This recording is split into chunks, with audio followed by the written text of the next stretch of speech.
Sejam muito bem-vindas e bem-vindos a mais um episódio do Adoro Gente que Desmaia. Eu sou Débora Lucas. Eu sou Luana Ferreira. Eu sou Michele César. Nós somos terapeutas transpessoais e hoje nós temos um episódio mais que especial. Nós vamos falar sobre assuntos do feminino em homenagem ao Dia Internacional da Mulher. Antes da gente começar, queria contar para vocês que esse é o último episódio da nossa primeira temporada. Cadê o Que Mas teremos outras temporadas. Essa é a boa notícia. Mas já queremos agradecer vou chamar de audiência de vocês, pela participação, pelas mensagens que a gente recebeu. Para nós três, esse projeto foi muito impactante, a gente aprendeu e cresceu de diversas formas, a gente acompanhou muitas, são na maioria mulheres, né, que participam desse nosso projeto, a gente recebeu muitas mensagens de vocês que fizeram muita diferença para a gente firmar o toco no projeto, para a gente também se conectar de outras formas. Então, a gente só tem a agradecer, tem sido um projeto transformador, a gente, na nossa intimidade, chama de Adoro, o projeto Adoro, e esperamos que vocês tenham adorado, como nós adoramos, e já estamos preparando coisas novas para um futuro breve. Depois a gente vai falar mais sobre isso, mas já de antemão queria começar esse episódio agradecendo a participação de vocês em todos os espaços que a gente esteve.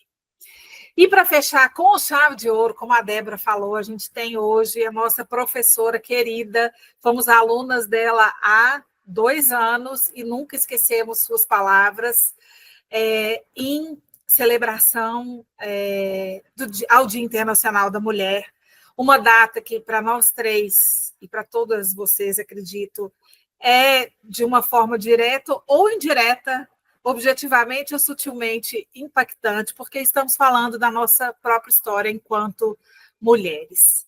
Nós escolhemos terminar esse ciclo com esse tema tão importante para nós, que é falar de feminismo e femininos. Então, a gente trouxe essa convidada, que já vai se apresentar, mas antes eu queria contar assim, por que esse tema é tão impactante para a gente, assim, né? A gente vive numa cultura, falamos disso em outros episódios, que tem uma energia masculina muito forte. Vale lembrar que quando a gente fala de energia masculina, todos nós, mulheres e homens, nascemos com essa dualidade. A gente tem o que a gente chama de yin e yang, a energia masculina e a energia feminina. A gente tem isso dentro de nós. Só que dependendo do ambiente que a gente convive, da cultura que a gente é exposto, ou que a gente interage, nós manifestamos essa energia, né, essas energias de formas diferentes. Eu li até um livro, está até emprestado com a Mi, que chama Salomé, e é um livro que traz recortes de histórias de mulheres em diferentes países. Aqui no Brasil, no Ocidente, a gente tem algumas manifestações importantíssimas do feminismo que nos ajudam a equilibrar um pouco a presença das mulheres em espaços que são historicamente masculinizados. Mas nesse livro, é o que acontece no mundo, mostra exemplos de mulheres que vivem em países do Oriente Médio, Afeganistão, e são mulheres que têm, inclusive, seus corpos muito restritos a seu próprio acesso, né? Os homens que ditam como que elas vão usar os corpos, como que elas podem ir e vir. Então, a gente tem um cenário mundial diverso, mas que coloca a questão da manifestação do feminismo e do feminino muito latente, ainda mais nos dias de hoje, que a gente tem tantas questões mundiais e que a gente tem, como eu disse no início, essa energia masculina tão ostensiva, tão intensa, que o Dia Internacional da Mulher pode trazer 2 questionamentos para a gente. Eu acho que é isso um pouco que a gente vai conversar com a nossa professora. Ao mesmo tempo que o dia traz uma celebração de pensar nos nossos direitos, que muitos deles são muito recentes, nós estamos falando que há menos de 100 anos as mulheres não podiam viajar sem autorização de um homem, seja pai, irmão, marido, a gente não podia votar né? A gente não tinha acesso à esfera pública de maneira quase alguma. Trabalhar era só se fosse necessário. Então, assim, a gente tem esse olhar dos direitos ao acesso, a equilibrar essa vida social de forma justa entre mulheres e homens. E uma outra oportunidade que o Dia Internacional da Mulher traz para a gente é ver como que a gente está indo para esse mundo. Como a energia masculina, o que é a energia masculina? É o sair, fazer, objetividade, execução. E o que é a energia feminina? É o cuidado, é o carinho, é o acolhimento. Quando a gente sai dessa esfera mais feminina, a esfera privada, que tem culturalmente essa energia mais feminina presente, a gente não está levando isso com a gente. A gente está indo para o mundo equiparadamente com os homens. Então, a gente vai, quer ser objetiva, quer ser executora, quer entregar, quer fazer, quer produzir. E o que o mundo está pedindo, como eu falei, de desafios, é que a gente traga esse equilíbrio, homens e mulheres, mas principalmente em função disso ser uma característica histórica, e a gente tem as questões biológicas, fisiológicas, hormonais diferentes, que a gente possa olhar para isso dentro da gente. Esse acolhimento, esse cuidado, esse carinho que eu estou sugerindo que a gente leve para fora, que a gente comece primeiro para dentro. Então, em resumo, o Dia Internacional da Mulher, eu entendo a nossa geração como uma geração de conflito, assim, uma era de conflito. A gente não sabe, a gente quer ir, mas como que a gente vai, né? A gente quer ir para o mundo, mas como que a gente vai? Como que a gente se manifesta nesse mundo que é tão patriarcal, que é tão machista? A gente tem que entrar nessa mesma energia ou a gente traz essas características que o mundo precisa e que a gente precisa, né? Para não adoecermos ainda mais. Então, é um dia de muita reflexão, de muita gratidão pelos movimentos feministas que nos colocaram nesse lugar de questionamento e de podermos sermos autênticas, de termos consciência de quem somos e podermos trabalhar e viver uma vida mais legítima. Então, esse é o nosso convite para o Dia Internacional da Mulher. Falei muito, meninas, vamos lá. E vocês? É um tema que mexe muito comigo, assim, é muito desafiador para mim. Vamos ver como vai ser. Nós estávamos brincando aqui, na intimidade do nosso fórum, e contando também para a nossa convidada. Quando nós estávamos fazendo o roteiro, eu falei, tá liberado o choro no episódio? Porque a minha experiência de encontrar e passar por essa cura do meu feminino, que construo, ela é muito intensa, assim. Eu cresci voltada para o trabalho e fiz engenharia mecânica, é a minha primeira formação, dentro de uma estrutura psíquica de produção, trabalho, lucro, e não existe descanso, não existe sentimento, tem que ser, vamos lá, destacar. E eu me lembro da sensação de gostar muito, assim, era na parte egóica mesmo, era muito satisfatório para mim ser uma das poucas mulheres, mas de um lugar de muito sofrimento no íntimo, porque o que me sustentava naquela posição era essa competição interna que a Lu trouxe. Eu estava pautada no que eu achava que tinha que ser, com um masculino muito ferido, e por baixo disso um feminino nunca nem visto,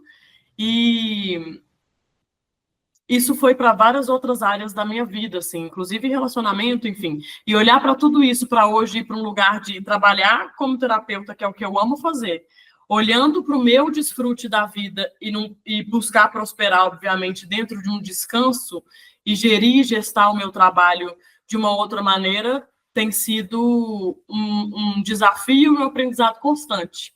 Porque quando eu descanso, eu volto para um basal adoecido, de muitas vezes me olhar com uma falta de carinho mesmo, assim. Eu tenho que ficar atenta para eu não voltar para uma produção que não é nem um pouco funcional, mas, assim, caminhamos dentro disso.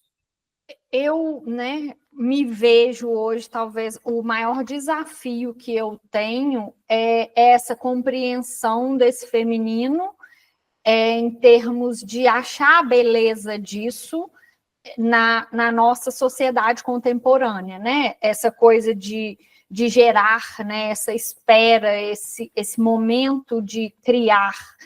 E o fazer feminino, para mim, ainda é confuso, né? Eu me perco muito aí nessa energia masculina de fazer, de correr, e aí eu tenho me incomodado muito hoje essa ideia da mulher guerreira, sabe? Porque me traz essa sensação de uma mulher que está num mundo masculino e está ferida, né? Então, eu tô numa fase que eu não estou querendo guerra com ninguém, tô querendo ficar mais recolhidinha. E a questão cíclica do feminino, né? Que eu acho que para mim foi mais desafiador quando eu me permitir ter contato com os meus ciclos. E como que é louco isso, né? E que é feminino porque é diferente, né? São 4 mulheres num mês. E aí, como administrar isso no mundo corporativo, numa rotina, né? Que todo dia a gente tem que estar ali, a gente tem que fazer e tem que produzir, e o corpo não quer e a cabeça não quer. E se permitir, né? Eu acho que acolher, assim, para mim o maior desafio tem sido o acolhimento, acolhimento mesmo, né? Não aquela coisa da frustração de não conseguir fazer, mas não, acolher que o momento agora é de pausa, acolher que o momento agora é de criar, e daqui a pouco vai parar e vai vir o outro momento de novo, e é isso, e aí, né? É esse caminhar. Para mim, esses têm sido os maiores desafios, assim, esse lugar do feminino, encontrar esse fazer no feminino e lidar com essa natureza cíclica. Bom, a Marisa é psicóloga, mestre em filosofia, especialista em antropologia da mulher, foi nossa professora, né, no curso de psicologia transpessoal. Então, é um prazer, Marisa, te receber. Ficamos muito felizes, né, quando você aceitou o nosso convite. Boa noite, queridas. Obrigada pelo convite. Eu gostaria de pegar um pouco o que vocês trazem, né? O feminino, o espaço do feminino na contemporaneidade, né? Porque, de alguma maneira, historicamente, nós vamos deslocando esses espaços e nós vamos pensando neles desde outra perspectiva. Veja, se a gente pensa no Paleolítico, né? E isso é importante porque no Paleolítico não éramos guerreiros, né? E eu acho que essa é uma primeira questão, né? No Paleolítico, no Neolítico, éramos pacíficos, éramos prósperos e pacíficos, não é? Çatalhöyük é a cidade mais antiga que a antropologia reconhece, e eu acho que aí nós temos que ir de mãos dadas com a antropologia, e era uma cidade que não tinha armas nem fortificações militares, né? Eu acho que esse é um dado importante para pensar o feminino ou a feminidade, ou os femininos, ou os feminismos, enfim. Éramos pacíficos, éramos comunitários e, de alguma maneira, a guerra não estava instalada. Quando alguém fala para nós, não, os homens guerrearam desde sempre, isso não é verdade, né? A paz feminina, ou a paz da deusa, né?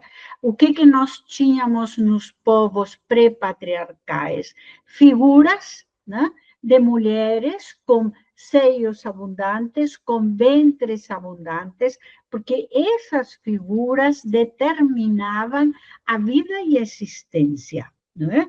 Era do corpo da mulher onde saía a vida, né? E quais que eram os símbolos? Bom, a serpente, a lua e a vulva da mulher. porque era ali onde nós localizávamos o nascimento da vida, né? Bom, nós sabemos que houve invasões dos povos indo-europeus, porque nós estamos falando da bacia do Mediterrâneo, né? Do crescente fértil do Mediterrâneo, né? E nós sabemos que houve invasões dos povos indo-europeus, enfim, brevemente. E então nós vamos instalar a guerra, o saqueio, né? Nós vamos a ter aqueles povos pacatos, né, que viviam de plantar e colher, vão ser invadidos, né, pelos saqueos, pelas guerras. E o que nós vamos encontrar a partir de um certo período, né, depois da Idade dos Metais, né? Tumbas com esqueletos masculinos com armas, né? Enterrados com suas próprias armas, né? Eu acho que esta pequena digressão histórica nos traz algumas reflexões. Bom, como nos patriarcalizamos? Eu acho que essa é a primeira pergunta. Como nos tornamos patriarcais, né? Se não éramos patriarcais, se éramos pacíficos, se éramos comunitários, se éramos ginocêntricos, a gente não usa a palavra matriarcal, a gente não usa a palavra matriarcal, porque é uma forma de reproduzir uma estrutura de poder, quando nós falamos patriarcal. Então, nós falamos as civilizações matrísticas ou as civilizações ginocêntricas, como a Mari Hakim Butas fala, como Maturana falava, né? E então, uma pergunta é, como nos tornamos patriarcais, né? Como nos tornamos guerreiros, né? Como nos tornamos saqueadores, né? Como abusamos da terra, como cercamos a terra, né? E aí é uma metáfora, né? Cercamos e aramamos a terra e controlamos a terra na mesma dimensão em que controlamos o corpo das mulheres. Então, nós fazemos essa, digamos, a metáfora é essa, né? Eu vou falar sobre a Idade Média no sábado, aliás, mandei o convite para vocês, é aberto, e uma das coisas é que hoje nós sabemos que, em cima do corpo das mulheres, né, perseguidas, queimadas vivas e maltratadas, nós vamos instaurar o Estado moderno. Né? Em cima do saber das mulheres parteiras, curandeiras, agentes da comunidade, nós vamos instaurar o Estado moderno. Né? E uma das questões do traço da Idade Média é que nós vamos acercar as terras comunais. Né? Aquelas terras que os campesinos frequentavam, aquelas terras que os campesinos eventualmente plantavam ou dali se alimentavam, que serviam também para as comemorações e as festas, vão ser delimitadas. Vão ser cercadas, aramadas, delimitadas. Então, quando nós falamos dos feminismos, dos femininos, nós estamos falando de um deslocamento em cima do corpo da mulher, né? E nós temos que pensar que o feminino é um princípio. O feminino é um princípio marcado por duas ou três coisas: a consciência lúcida, a consciência atenta, tá? Apesar de que, civilizatoriamente, as mulheres somos educadas para sermos distraídas, né? A princesinha está distraída, a princesinha que está adormecida, não é? E que vai ser acordada pelo beijo do príncipe, que simboliza a cultura e a civilização, né? Então, a princesinha adormecida, ela não tem consciência. Né? Ela não tem consciência de quem é, ela não tem consciência para onde se dirige e vai precisar de um outro que a acorde, né? E então, quando nós falamos de feminino, nós falamos de uma consciência, de um princípio de conexão, porque a gente não pode esquecer que a patriarcalidade é o princípio da exclusão. Então, a patriarcalidade é um sistema que tem várias características, o domínio de um homem sobre outro, o domínio da terra e o abuso do corpo da mulher, mas entre as características tem a exclusão, né? Os que comem, os que não comem, os indígenas, os gays, o que for, né? Então, nós estamos, quando falamos de patriarcalidade, falando de um sistema que se caracteriza por excluir alguns aspectos ou alguns grupos que não são reconhecidos.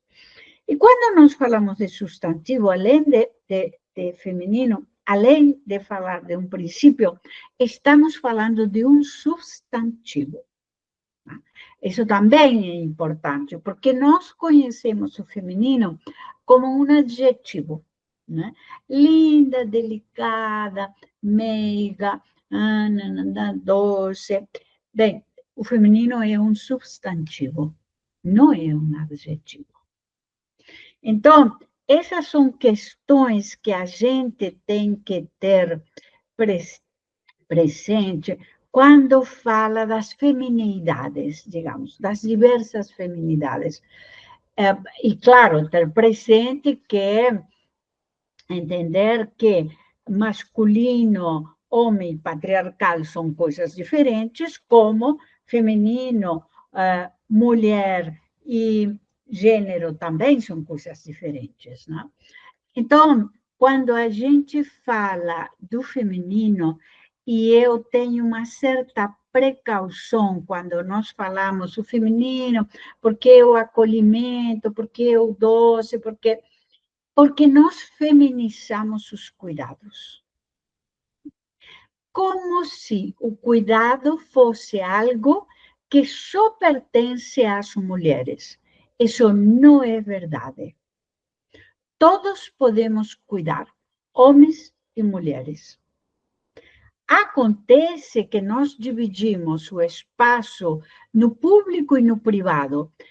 O público é o espaço da produção do masculino e do reconhecimento.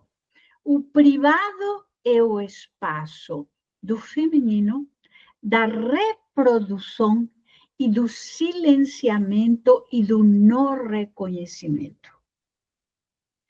Então, tudo aquilo que as mulheres fazem no mundo privado é o que sustenta a civilização. Ponto. Não é negociável. Não é negociável. Então, né, há muitas teóricas, né, que dizem que o que nós, por exemplo, há uma professora na Espanha que gosto muito, que tem um livro que se chama O Século das Mulheres, século XXI, o século das mulheres, Victoria Campi. E Victoria Campi disse: nós damos valor ao mundo público, ao mundo que se reconhece. O INSS não conta quando a gente faz a comida, dá banho nas crianças, põe as crianças para dormir. Esse trabalho é invisível, mas alguém faz esse trabalho. E esse alguém na nossa civilização são as mulheres. Pelo tanto, alguém renuncia. Alguém adoece, alguém acumula jornadas de trabalho. Esse alguém são as mulheres. Quando a mulher entra no mercado de trabalho, e isso foi um ingresso das baby boomers, né? São as baby boomers, as mulheres que nasceram nos anos 50, as que ingressam maciçamente no mercado de trabalho. Porque quando vocês chegaram, as mulheres já estavam no mercado de trabalho. Pois é, esse ingresso ao mercado de trabalho, que hoje está considerado um fenômeno migratório, isso é muito importante, está considerado um fenômeno migratório, né? Determinou que as mulheres acumulassem jornadas laborais. Quer dizer, elas não deixaram de fazer tudo aquilo que faziam em casa. Elas faziam tudo aquilo que faziam em casa, além do mundo público e do desempenho no mundo público. Bem, o resultado disso, obviamente, é um adoecimento das nossas mulheres, não é? Então, nossas mulheres têm síndrome de pânico, enxaqueca, enfim, todo o repertório que a gente já sabe, né? E, de alguma maneira, a Rosisca Darcy de Oliveira, que é eu acho que é das melhores sociólogas que temos no Brasil, né? Hoje é uma senhora com 80 e tantos anos e produz. Rosisca diz, a gente não soube negociar direitos cidadãos. Ali, a gente se apertou os dedos na tesoura, não é? Porque nós falamos assim, olha, eu vou sair de casa para trabalhar, mas tudo vai funcionar perfeito. Eu falei com o dono da fábrica assim, eu vou trabalhar na fábrica e vou produzir como os homens produzem. E aí nós criamos uma matemática que não deu certo. Não deu certo para as mulheres. Para os homens deu muitíssimo certo. Para nós não deu certo. E aí, quando a Rosisca diz, nós não soubemos, não podíamos, ou de alguma maneira não conseguimos negociar. E agora, sim podemos negociar, porque agora nós estamos reconsiderando uma série de coisas. Os direitos das mulheres, os salários das mulheres, as licenças das mulheres, etc, etc. Então, quando nós falamos, eu quero dizer assim, vou terminar e vocês perguntam, eu quero dizer que quando nós falamos de feminino, feminismo, os espaços do feminino, nós estamos falando de alguma coisa enorme, extremamente amplo, que passa por diversas considerações e que está em constante, digamos, repensar e em constante movimento. Né? E eu acho que é alguma coisa que a gente tem que ter em consideração, que é a saúde das nossas mulheres, né? Porque o que nós temos visto na contemporaneidade, de forma assim contundente, né? Radical, é o adoecimento das nossas mulheres. Como surgiu, Marisa, o seu interesse, o seu despertar por esse tema do feminino? Quando eu fazia mestrado de filosofia na UFMG, nos anos 80, eu tinha muito interesse pelo feminino.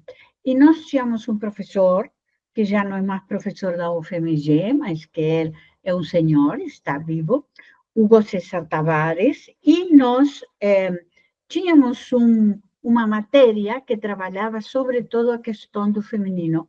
Nessa época, uma colega, a Undina, e eu, trabalhamos o texto de Baudrillard, né? A sedução, o horizonte sagrado das aparências, onde ele vai falar, né, do que a propaganda, por exemplo, faz em cima do corpo das mulheres. Então, por que nós, para vender um carro, colocamos uma mulher pelada? Bom, nós colocamos uma mulher pelada porque a mulher pelada nos traz o símbolo de uma sexualidade sempre permanente, de uma sexualidade que não é retrátil. Né? Então, a gente publicou na revista Criterium, que era a revista da filosofia da UFMG nessa época, um trabalho sobre esse texto de Baudrillard. Era um livro, não estava traduzido, acho que agora tudo isso já está traduzido, mas naquele momento não estava traduzido. E então, ali eu já começo a trabalhar bastante a questão, depois eu continuo, depois eu, a partir do fim dos anos 90, já começo a fazer oficinas de mulheres, publico meu primeiro livro, que chamou A Procura do Feminino, em 2000, né? Acho que no ano de 2000 eu publiquei A Procura do Feminino, e aí eu continuei pesquisando, investigando, porque você atendendo mulheres e trabalhando em oficinas, fazendo oficinas, grupos, círculos de mulheres, encontros, enfim, aprende muitas coisas e tem muito para pensar, né? Então, foi mais ou menos assim. Você trabalha, Marisa, com arquétipos, né, e imagens, no trabalho de autoconhecimento focado na mulher. Como que essa metodologia contribui com o reencontro com o nosso feminino?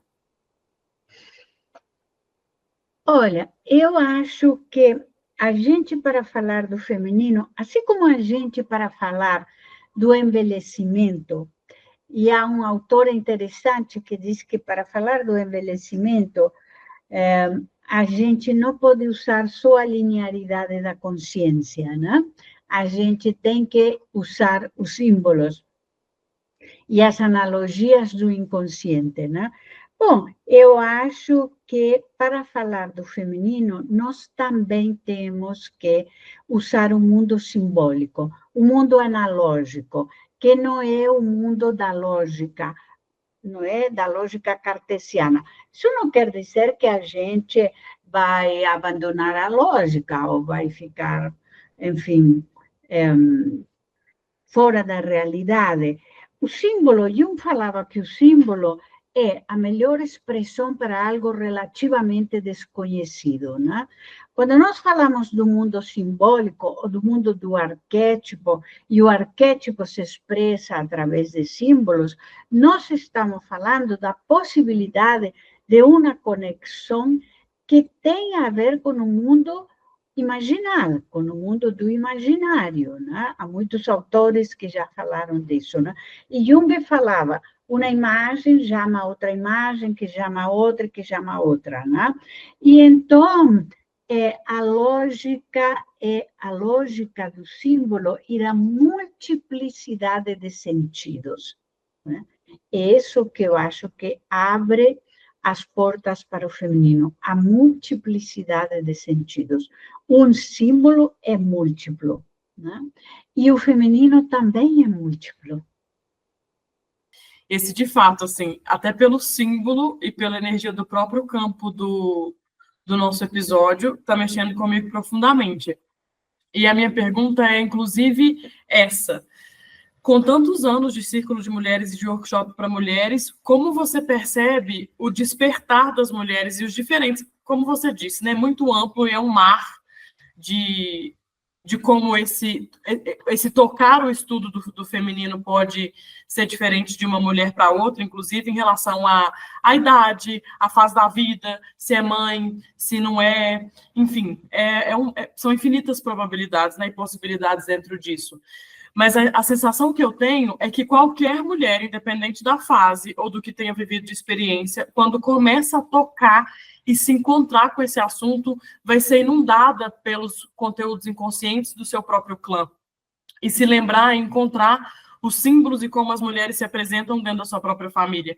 E da própria vivência, né? E depois, assim, depois de família de origem, o que essa mulher foi vivenciar no mercado de trabalho, enfim. E a sensação que eu tenho é que todo esse conteúdo nos inunda, e a primeira sensação é de um deságue. Como você percebe tanto esses símbolos dentro desse estudo e da própria vida, e como você diria que não existe um pop, né? Mas um caminho para que a gente vá adentrando isso e se conhecendo dentro desse mercado, dentro desse plural que você trouxe, dentro da nossa própria vivência. O que a gente pode fazer para caminhar dentro desse lugar? Sabe, eu acho que existe um gesto que eu falei há pouco numa entrevista na televisão, está na minha página, que é uma certa gentileza consigo próprio, né? Porque eu tenho a sensação que essa descoberta não sempre é uma descoberta que me liberta. Essa descoberta pode me trazer medo, essa descoberta pode me trazer muita angústia, essa descoberta pode me trazer ressentimentos, né? Então, eu penso assim, olha, não é assim, ai, destapei a tampa da panela e agora, uau, não é sou uma mulher livre, e não é bem assim, não é bem assim. A liberdade é uma conquista, a liberdade pessoal é uma conquista. Ninguém chega para mim em um grupo, em um círculo e fala assim, querida, a partir de agora você é livre, tá? Tchau. Não, não é assim. Até a liberdade dos nossos filhos. Eu não tenho como mãe falar com minha filha assim, agora você é livre. Não, ela vai ter que conquistar. É assim que a questão funciona. Ela vai ter que conquistar a liberdade. Pelo tanto, ela é um trabalho, ela é sofrida em alguns momentos, sim, é difícil em alguns momentos, sim. Quando você fala, né, foi muito forte a sua fala, assim, da gente, quando a gente abre a porta, o portão, para esse contato com o nossa alma feminina, né? Você falou para a gente fazer esse processo, você falou assim, né, você sugeriu que esse processo seja feito com gentileza e disciplina. E aí, eu acho que foi assim, foi tão, para mim era como se tivesse acendido assim uma lâmpada em cima da minha cabeça. Gente, é isso, é gentileza e disciplina. Porque cada vez, né, a gente falando, né, você falando das oficinas que você facilita, dos processos que cada uma de nós temos individualmente e em trabalhos, o sentimento é que cada vez que a gente tem um entendimento diferente, né, enfim, quando tem uma sinapse nova, é um novo mundo mesmo que se abre. Particularmente para mim, quando é esse tema do feminino, não é uma coisa leve você pensar na questão do feminino e do feminismo, muitas vezes, né? Vem cargas. Então, agora que eu pensei, gente, é isso, gentileza e disciplina. Me veio uma carga boa e uma ruim, de, nossa, é tão difícil, porque o mundo ele não é organizado, preparado, aberto para isso. Então, é como se nós, mulheres, tivéssemos igual aquele boneco João Bobo, que sabe, assim, existe um bonequinho aqui que ele tem um peso na estrutura, na base, que ele vai e volta, ele vai e volta, ele vai e volta. E como você disse, existem consequências para isso, né? Quando a gente não encara isso, talvez com essa gentileza e disciplina, que é a nossa própria saúde. E pensando em questões mais coletivas, assim, desculpa, gente, estou realmente emocionada.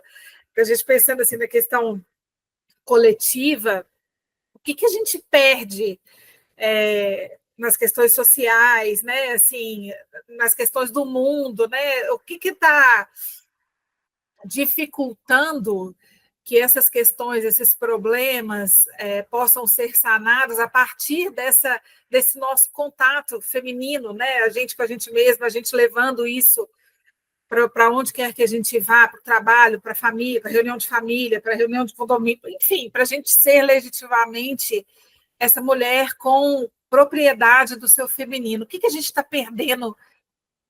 Eu falei da minha perda individual, né, assim, desse sentimento. O que a gente está perdendo de uma forma coletiva, assim, sabe?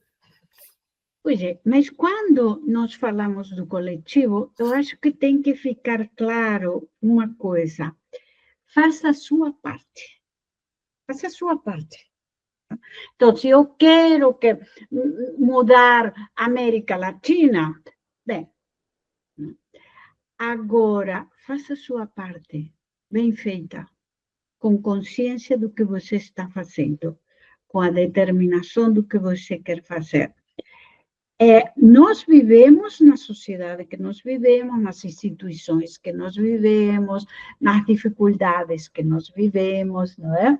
Aqui na Turquia, nos Estados Unidos, enfim. E eu acho que a melhor maneira de transformar o coletivo é faça o pequeno. Faça o pequeno. Faça a sua parte. Faça o cotidiano, faça com quem você tem do lado. Quem que você tem do lado? Sua aluna, sua paciente, Faça a sua parte com o que você tem de lado. Nós estamos vivendo momentos muito desafiadores em todos os sentidos, institucionalmente, coletivamente, enfim. Faça a sua parte. Quando eu era psicanalista, eu fui psicanalista há muitos anos, enfim, em momentos políticos difíceis, e eu lembro que meu orientador e professor falava comigo assim, faça o pequeno.